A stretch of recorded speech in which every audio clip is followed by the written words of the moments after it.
Toxic chemicals are all around us. Some people get exposed more, such as women waste workers in Kenya. They face heavy and specific health complications from working and living around toxic chemicals such as POPs in dump sites. But we don't know how harmful these practices are. Gender desegregated data is lacking. This is why it is important that women's specificities and rights are taken into account when crafting chemicals and waste policies, making sure that all people live and work in a chemical and discrimination-free environment. This can be done, and we will show you how in this film of 10 chapters.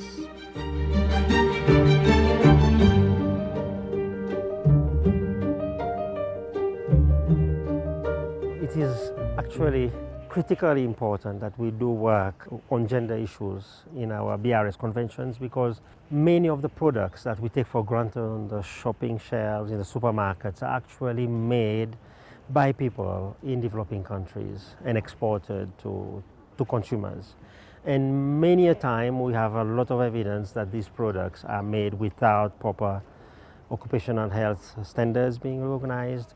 And there also a lot of women are engaged for nearly zero salary, but then which are sold at very high prices in other markets. There has been a lot of progress, but it's not good enough. We need to do more.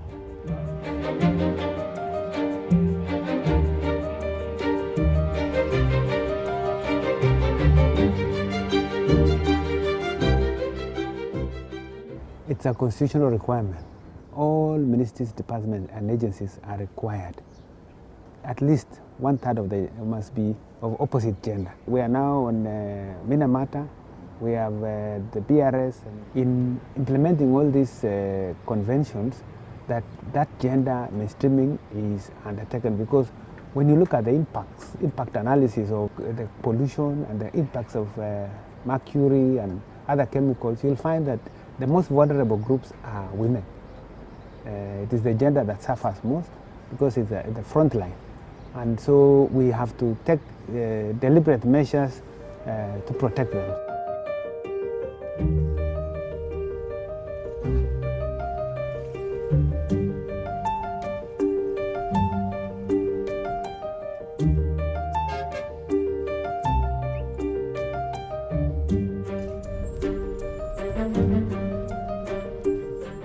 So Dandora dump site being a place where waste is dumped. In this country, there is no segregation of waste into organic, into plastic and other form of waste.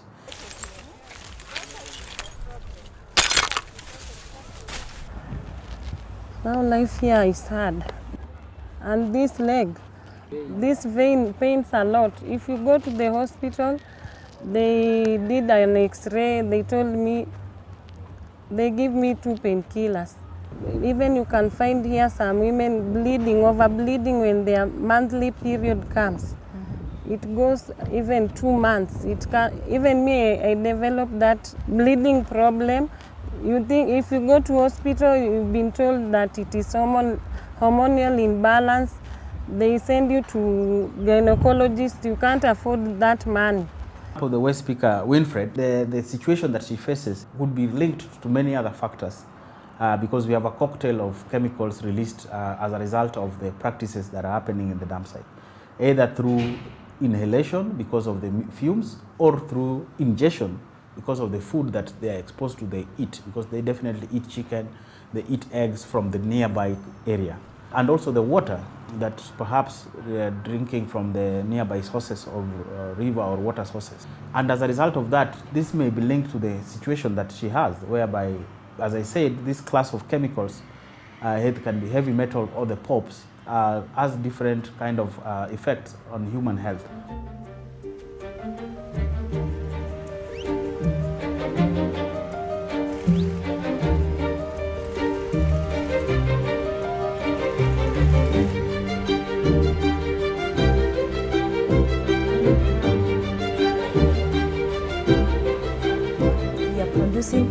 Friendly insects, we call them natural enemies, and these are insects that help farmers to control the band insects. You know, the band insects are the ones that are feeding on the crop. Yes. The good insects are the ones that are feeding on the band insects that are feeding on the crop. Our customers, they are producing flowers and vegetables. And most of these customers are doing export produce. And there is a very big pressure from the market not to use the pesticides. And most of these pesticides have been banned from the market. So we are giving the farmers alternative to these pesticides. And the reason that the customers or the consumers are banning these pesticides is because of the negative effect of the pesticides to the environment, to the users, and generally people want to eat safe food. But for flowers, Yeah. you don't eat them. So why would farmers also want to use less pesticides on flowers? They don't eat them, but they handle them. These pesticides, most of them were very toxic. Some of them were causing cancer to the women that work in the greenhouses and also the men. Many of them were having even abortions when they used to use the toxic pesticides. So we aim to get an alternative to that, so that the people who are working in these greenhouses can live a happy, healthy life.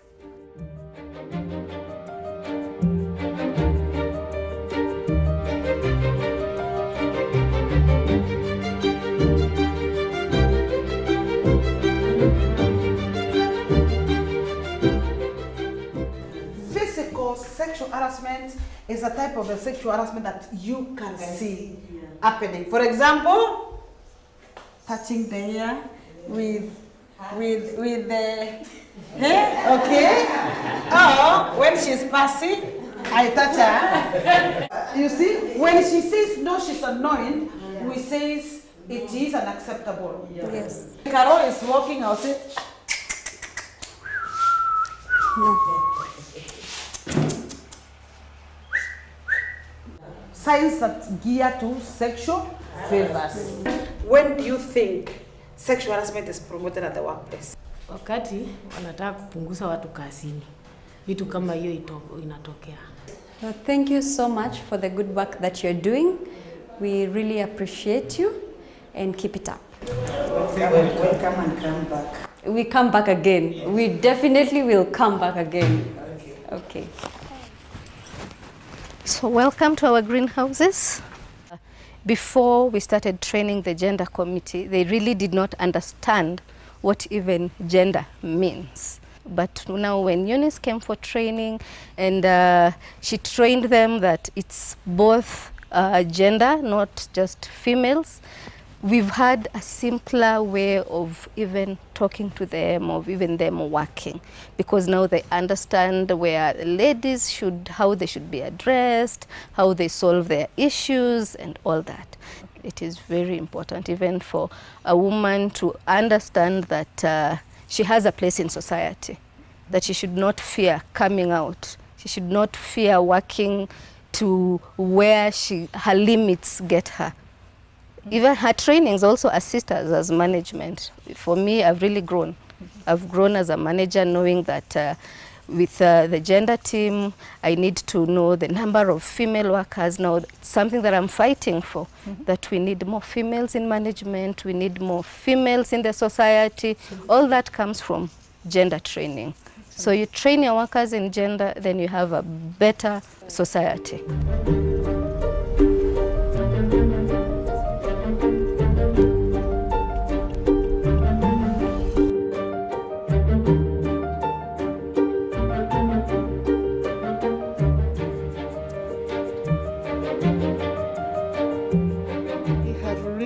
In the last 3 years, as a UN global organization, invested in looking at safeguarding rights, looking at issues of sexual abuse and harassment situations. It's an email hotline. We accept anonymous and non-anonymous things, and you can report issues related to environmental degradation issues. So if you think that a project that UNEP is associated with is doing harm, you can raise the alert.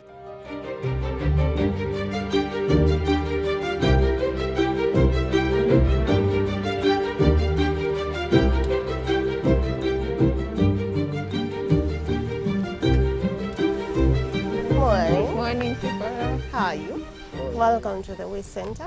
Thank you. So this is one of our trucks. Licensed by NEMA to carry e-waste.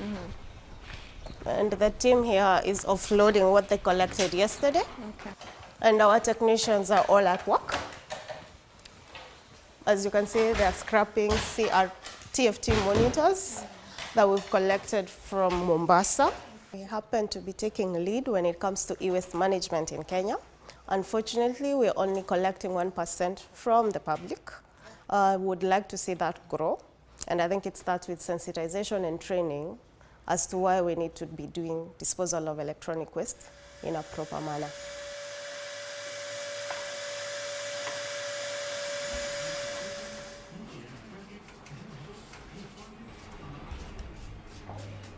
We are here to do the go green on everything. Yeah? You don't throw away the computers when you're trying to repair and give them to the society or the people that they need them most, like the children and the schools. It minimizes on the more production of computers because, of course, we have a facility, the Waste Center here, whereby we do the disposal of the computers that are obsolete. But we find it is economical when you repair and give to the society. One thing about this IT field is that you learn every day. You meet new challenges every day, and that's what makes you learn. Yes. You try and figure it out. You call your colleagues and try and figure it out together, and that's how we get to learn more things in the field. Is it difficult to find women who want to learn how to repair computers? They usually tell us that the computer hardware is for men. So I have to convince them and tell them that everybody can be able to do them. First I went to school. I studied computer science as a course, degree in the university. After that came here to Computer for Schools Kenya, where I was told to now dismantle physically the laptops and all that to repair them. I feel so proud doing it, especially when I realize that I'm a girl who is doing it proudly, so I can talk to some other girls out there who can also join me and do the same.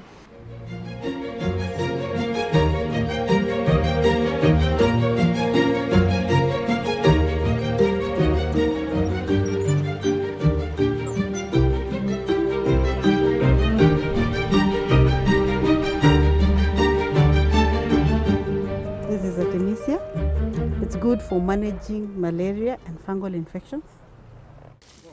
Yes, and this one is pomegranate, which is a very expensive fruit. In Kenya, in the farming communities, most of the people who work in the farms are women. And most of the women in the rural areas are illiterate or semi-literate, and they don't see themselves as valuable and reliable people. But when we meet these women, we train them to value what they do, to look at what they cook, what can they produce. And we are actually able to train in a language that they understand. And they are able to communicate. And we try to use participatory approaches. We avoid writing books. We use a language that they understand. And most of our trainings are actually practical, where they come and practice and share their skills. But we also ask them to contribute their indigenous knowledge on how did they use it, how were they doing it before. Then you don't, where they are actually resource wasting or where they're using resources not in an effective way, you show them this is a better way to do it. You don't tell them that's wrong.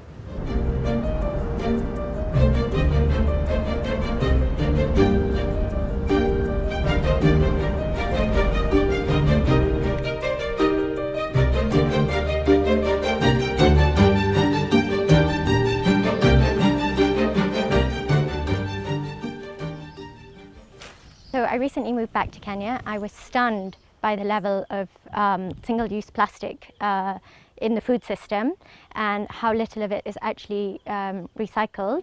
These stems are also nice and big, and when the fibre extraction machine comes, we can easily extract the outer fibre for the mats and the bags, which the women will weave. You see how strong it is? It's very, very good. Yeah, it is just like a sisal. Hi, Mora. Yes. How long did we soak these? 15 minutes.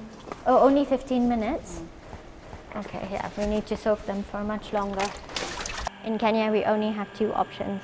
So we have plastic, or we have imported biodegradable tableware and food containers. The imported stuff is expensive and there's a carbon footprint. At the same time, we're not creating jobs in Kenya. Therefore, I think that this could hold a lot of potential and be a viable alternative. And it's a homegrown local innovation. And they're compostable in 2 months. So, consumers don't have to feel guilty about getting the takeout, or delivery companies don't have to feel so guilty about using lots and lots of plastic that may or may not be recycled.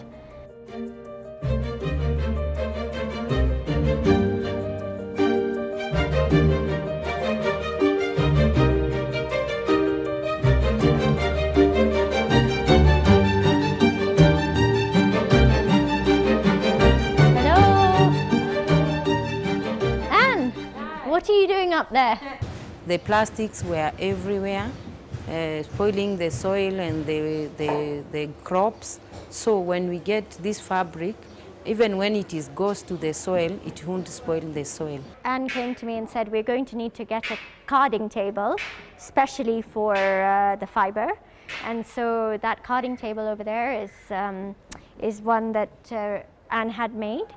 And now the carding is working quite well. They tested the spinning, it's also spinning nicely, and they're able to weave it. So in short, it works. And when we get the fiber extraction machine, I can bring them huge quantities, and they will be able to produce table mats, floor mats, and bags. We can weave a big one, then we fold it together, and then we can get the bag. That's what now Rose is trying to do. The weaving is the one that is a bit slow, but I am thinking of another way of making it so that it can be a bit faster. Most of the women in the slum, they don't have experience. Most of them are not educated. Most of them are school dropouts. And they have children and they have no income. So instead of depending on their husbands and depending on their maybe grown-up children, they can also depend on themselves through this skill. When the machine comes, I will bring you kilos and kilos of fiber. Yes. And then you'll be scared. We are not scared of work. We don't sleep. When we have work, we can work overnight.